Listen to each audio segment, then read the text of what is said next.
अस्सलाम वालेकुम students, Mohammad Iqbal physics lecture और लेक्चर नंबर 5 के साथ बुक 1 के लेक्चर नंबर 5 के साथ हाजिर। चैप्टर 2 हम कर रहे हैं, इसका लेक्चर नंबर 5 है। तो आज हमारा जो टॉपिक है वो है rectangular components of a vector. इससे पहले मैं आपको कंपोनेंट ऑफ अ वेक्टर की डेफिनेशन बता चुका हूँ।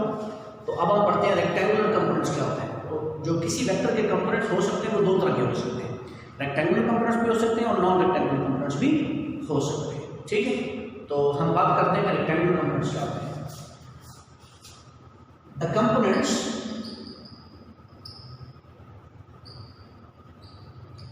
components of a vector which are mutually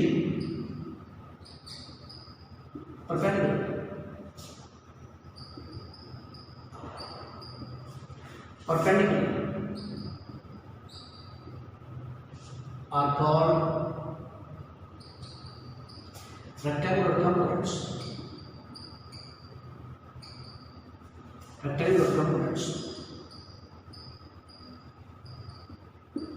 ठीक है जी। और जो नॉन रेक्टेंगुलर कंपोनेंट्स होंगे वो क्या होंगे? अच्छा, इनकी तादाद कितनी हो सकती है? ये मैक्सिमम 3 हो सकते हैं। Simplify, these can be 2 or maximum 3, 2 या 3 हो सकते, मैक्सिमम 3 हो सकते हैं म्यूचुअली परपेंडिकुलर। अब तक ये हमारी इंफॉर्मेशन, ठीक है, जो कि परपेंडिकुलर है।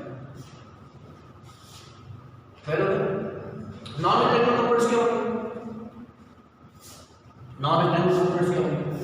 जो कि परपेंडिकुलर नॉन रेक्टेंगुलर कंपोनेंट्स जो कि परपेंडिकुलर ना हो may be of more than 3 in quantity. ये 3 से भी ज्यादा हो सकते हैं, बल्कि बहुत ज्यादा हो सकते हैं। मसलन ये एक वेक्टर है, ये वेक्टर ए है, तो इसके जो कंपोनेंट्स हैं वो बहुत ज्यादा हो सकते हैं। ये एक कंपोनेंट है, ये एक कंपोनेंट है, ये एक कंपोनेंट है, ये एक कंपोनेंट है, ये एक कंपोनेंट है, ये एक कंपोनेंट है, फाइनली ये कंपोनेंट है। तो ये सारे ऐड होंगे, ये आपका रिजल्टेंट कंपोनेंट, ये रिजल्टेंट आता है, तो ये सारे इसके कंपोनेंट्स हैं। यानी ये A B C D E F, ये सारे इसके कंपोनेंट्स हैं।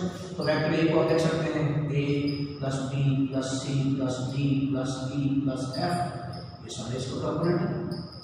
हेड टू टेल रूल के मुताबिक आप ऐड करते हैं, वेक्टर हासिल हो जाएगा। तो एक वेक्टर को नॉन रेक्टेंगुलर कंपोनेंट्स में तो बहुत ज़्यादा डिवाइड किया जा सकता है, ठीक है, लेकिन रेक्टेंगुलर कंपोनेंट्स में 2 या 3 में डिवाइड किया जा सकता है। क्लियर है? तो अब हम सीखते हैं कि वेक्टर्स के रेक्टेंगुलर कंपोनेंट्स ज्योमेट्रिकली कैसे ड्रॉ किए जाएंगे और फिर उनकी वैल्यू कैसे मालूम की जाएगी, वो कैलकुलेट कैसे की जाएगी। आइए देखते हैं। अच्छा, ये 2 पहले कर लेते हैं हम, 2 डायमेंशन एक्स एक्सिस और ये आपका जो है वो वाई एक्सिस। ठीक है, ये एक्स एक्सिस और वाई एक्सिस एक दूसरे के ऊपर परपेंडिकुलर है। इसमें हम एक वेक्टर लेते हैं और इसका वेक्टर लेते हैं, ये वेक्टर है आपका ए ले लेते हैं। वैसे इसका नाम आप इसके जो एंड पॉइंट्स हैं वो आप ले लें ओपी, ठीक है, नाम इसका ये रख लेते हैं, नजर आ रहा होगा, ठीक है। अब हम ये एंगल बना रहे हैं थीटा विद एक्स एक्सिस। तो आपको गिवन क्या है? एक वेक्टर ए और वो एंगल बना रहा है थीटा, ये गिवन है। गिवन दैट क्या वेक्टर ए और उसका जो एंगल है यानी डायरेक्शन वो है थीटा विद एक्स एक्सिस। वो आपको मैं पहले बता चुका हूँ, थीटा क्या होगा? With positive x axis and anti clockwise direction, ऐसे ही होगा, ठीक है जी। अब हम क्या करेंगे? इसके कंपोनेंट्स मालूम करेंगे। तो इसके लिए इसकी टिप से आप यहाँ पे परपेंडिकुलर ड्रा करेंगे, इसका नाम रखो MP, ठीक है। तो जब आप यहां से इसका परपेंडिकुलर ड्रॉ करेंगे तो ये एक कंपोनेंट हासिल हो जाएगा, ये वाला। इस कंपोनेंट को हम कहते हैं AX, यानी ये अलॉन्ग हॉरिजॉन्टल डायरेक्शन है, तो ये इसका नंबर हो गया। इसी तरह से अगर आप यहां पर परपेंडिकुलर ड्रॉ कर देंगे एंड, तो ये जो OM है ये आपका वर्टिकल कंपोनेंट हो जाएगा, AY इसका नाम रख देंगे। अच्छा, ये और ये क्योंकि इक्वल है तो आप इसका नाम भी रख सकते हैं AY, ठीक हो गया। तो इस तरह से इस वेक्टर के दो कंपोनेंट्स हो गए, एक ये हॉरिजॉन्टल, दूसरा वर्टिकल, और ये दोनों एक दूसरे के ऊपर क्योंकि परपेंडिकुलर हैं तो इसलिए हम इनको कहते हैं rectangular components which are perpendicular to each other, ठीक हो गया। तो देखिए OM ये आपका जो वेक्टर है इसका नाम आपने AX रख दिया, ये आपका है हॉरिजॉन्टल कंपोनेंट, हॉरिजॉन्टल कंपोनेंट, इसको आप X कंपोनेंट भी कह सकते हैं या बाज़ इसको X कंपोनेंट भी कह देते हैं, लेकिन ज्यादातर हम इसको हॉरिजॉन्टल कंपोनेंट कहते हैं, X कंपोनेंट AX, ठीक है।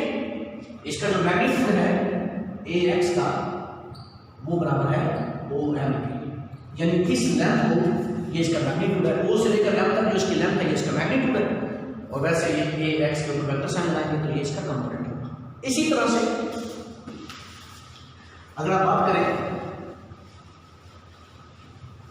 दूसरी तरफ आप बात करें तो OM जो है ये आपका है, इसका नाम आप रख देते हैं AY, ये आपका वर्टिकल कंपोनेंट है, वर्टिकल कंपोनेंट, ठीक है। अक्सर हम इस नाम से इसको पुकारा करेंगे, हॉरिजॉन्टल कंपोनेंट है, वर्टिकल कंपोनेंट, तो ये इसके दो कंपोनेंट हो गए। इसका मैग्नीट्यूड किसके बराबर, AY का, ये OM के बराबर, ये जो लंबाई है O से लेकर M तक, या इसको आप ये भी कह सकते हैं कि MP, एक ही बात है, ये M से लेकर P तक ये जो लेंथ है ये जो है वो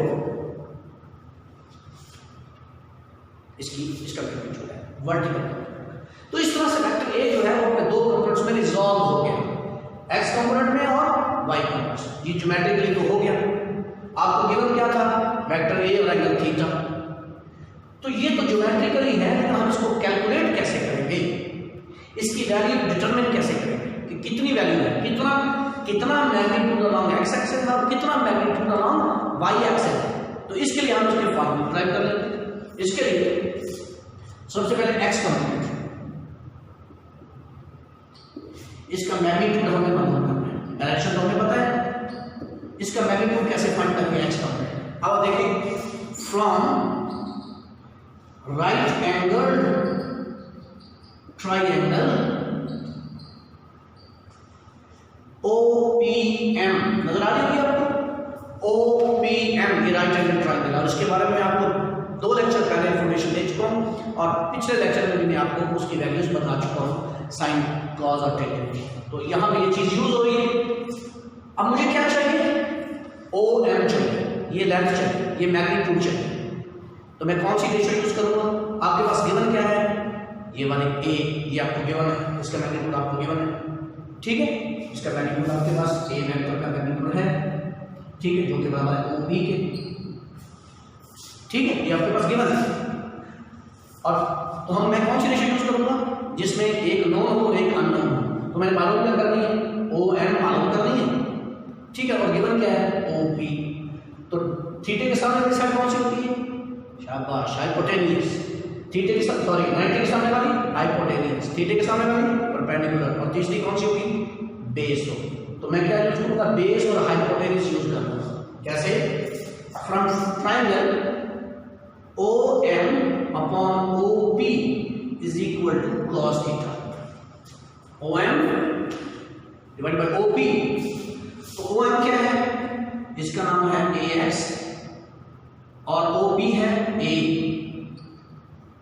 देखिए वेक्टर के मैग्नीट्यूड को आप क्या लिखते हैं, A भी लिख सकते हैं ना, मैं इसको A मॉड कहूं या सिर्फ A कहूं, बात एक ही, ठीक है। तो यहां से आपके पास AX किसके बराबर आ जाएगा, ये आपके पास आ जाएगा A cos theta, very important, ठीक हो गया जी, AX equal to A cos theta. तो यहां मैं लिख देता हूं A X equal to A cos theta. अगर आपको नजर आओ ये इसका एक्स कंपोनेंट है। इसी तरह से वर्टिकल कंपोनेंट कैसे निकालेंगे, तो मैं यहां निकाल देता हूं।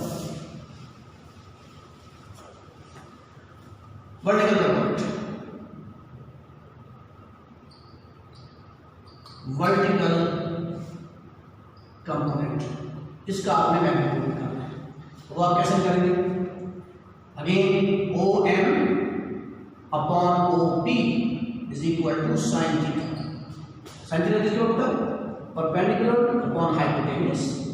ये बराबर आपके पास साइन थीटा होता है, रेशियो में बता चुका हूं। तो थीटा के सामने का परपेंडिकुलर, सॉरी हम कहेंगे एम फिगर के मुताबिक बराबर है एम पी और वन बराबर ही, तो ये हो जाएगा A Y upon A is equal to sine theta. तो ये आपके पास आ जाएगा A Y is equal to A sine theta. तो ये दूसरा कंपोनेंट भी आपके पास आ गया, A Y is equal to A sine. Clear हो गया? I repeat student, vertical component कैसे निकाला आपने, थीटा के सामने का perpendicular M P over O P is equal to sine theta. तो इस तरह से आप इसका हॉरिजॉन्टल और वर्टिकल कंपोनेंट्स मालूम कर सकते हैं। तो ये हमने इसके दो कंपोनेंट मालूम किए हैं, ठीक है। हमने वेक्टर किधर रिजॉल्व किए, उसके एक्स और वाई कंपोनेंट्स में रिजॉल्व किए। वैसे एक वेक्टर के कितने कंपोनेंट हो सकते हैं रेक्टेंगुलर, 3। तो जो z एक्सिस वाला कंपोनेंट है वो हमारे सिलेबस से बाहर है, आप मैथ में पढ़ सकते हैं, लेकिन फिजिक्स के अंदर जो है वो बुक 1 के अंदर यहाँ पे हमारे पास वो जो z कंपोनेंट है वो निकालने का मेथड शामिल नहीं है। निकाल सकते हैं बट हमारे सिलेबस में यहाँ शामिल नहीं, वो BSc या BS में शामिल हो। तो ये दोनों तो आपको निकालने आने चाहिए, ये बड़े आपको इस पर कमांड होनी चाहिए और इसमें आपको जो है गलती की गुंजाइश नहीं है, वरना आगे आप नहीं कर सकते। ये आपने पहले किए होंगे, खैर मैं रिपीट ही कर रहा हूँ। आइए मतलब एक मिसाल देता हूँ, एग्जाम्पल देते हैं। आपके पास एक वेक्टर है 200 न्यूटन और इसका थीटा आपको दे देता हूँ 60 डिग्री, ठीक है। तो आप इसका एफ एक्स मालूम करें और एफ वाई मालूम करें, ठीक है। हॉरिजॉन्टल कंपोनेंट मालूम करें और वर्टिकल कंपोनेंट मालूम करें। तो कैसे करेंगे, सॉल्यूशन, इसका एफ एक्स बराबर होगा एफ कॉस थीटा और ये है 200 न्यूटन और इनटू कॉस 60 डिग्री। ये होगा 200 न्यूटन और कॉस 60 कितना होता है, 1/2 होता है, पहले बता चुका हूँ। तो ये आपके पास आ जाएगा 100 न्यूटन आ जाएगा एफ एक्स, ठीक है। एफ वाई कितना आ जाएगा, एफ वाई इधर निकाल देता हूँ। F Y equal to F sine theta, तो ये हो जाएगा 200 न्यूटन और इनटू साइन 60 डिग्री, ठीक है। तो साइन 60 कितना होता है, 200 साइन 60 होता है 0.866। तो ये आपके पास कितना आ जाएगा, इसको आप कैलकुलेट कर लीजिए, ठीक है। कितना कैलकुलेट कर लीजिए, ये आप ठीक हो गया जी। तो ये आपका horizontal and x component, vertical और हॉरिजॉन्टल कंपोनेंट मालूम करने का तरीका है। क्लियर हो गया स्टूडेंट्स? ओके, अब इसका रिवर्स प्रोसेस भी हम कर सकते हैं। अगर आपको कंपोनेंट्स दिए जाएं, एक्स और वाई कंपोनेंट्स दिए जाएं, तो आप इससे इनका वापस रिजल्टेंट वेक्टर भी मालूम कर सकते हैं, कंपोनेंट से वेक्टर भी मालूम कर सकते हैं, ठीक हो गया। अच्छा, कैसे?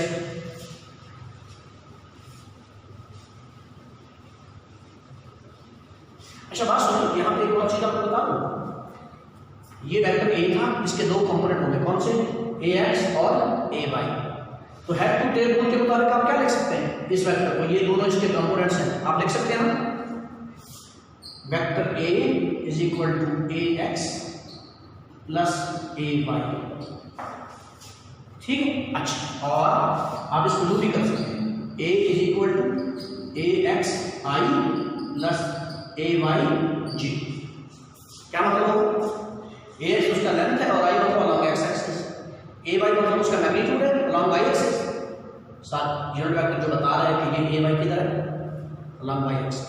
तो इस तरह से लिखे जा सकते हैं। मसलन आप लिख सकते हैं vector A is equal to 2i plus 3j, ठीक है, ये तो 2 along x एक्सिस और 3 along y एक्सिस। अगर आपको कंपोनेंट्स पता हो तो आप वेक्टर को इस फॉर्म में भी लिख सकते हैं। ये कौन सी फॉर्म है? Vector in terms of rectangular components, vector in terms of rectangular components. ठीक है, क्लियर होगी बात? बहुत इंपॉर्टेंट। अब हम आगे ऐसे बात किया करेंगे। अच्छा, एक और बात